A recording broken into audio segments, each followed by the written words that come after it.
চলে এসেছি ঢাকায়। আজকেই ভোরে ঢাকায় চলে এসে সন্ধ্যায় আবার বের হয়েছি ইরাকি মাঠে। আছি বর্তমানে আজিমপুর ইরাকি মাঠ কবরস্থানের এখানে। তো ইরাকি মাঠের ভেলপুরিটা অনেক মজা লাগে, তাই সন্ধ্যায় আমি, আমার মা, আমার বোন, আমার ভাগ্নি সবাই মিলে বের হয়েছি ভেলপুরি খাওয়ার জন্য। তো যাচ্ছি ভেলপুরি খাওয়ার জন্য। ইরাকি মাঠের ভেলপুরি ঝালমুড়ি দুইটাই অনেক মজা।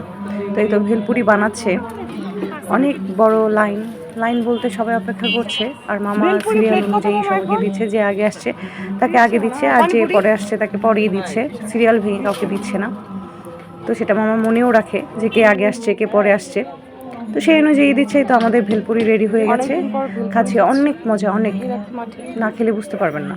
অনেকদিন খাই না, খুব ভালো লাগলো, মিস করি এই জিনিসগুলোকে। এরপর খেলাম চা, তো চাটাও অনেক মজা। আমি খেয়েছি রং চা, আর মামা খেয়েছে দুধ চা। খুব মজা, সন্ধ্যায় এসব না খেলে ভালো লাগে না। আর মাঠে ঘুরে বেড়ালে মনটা ফ্রেশ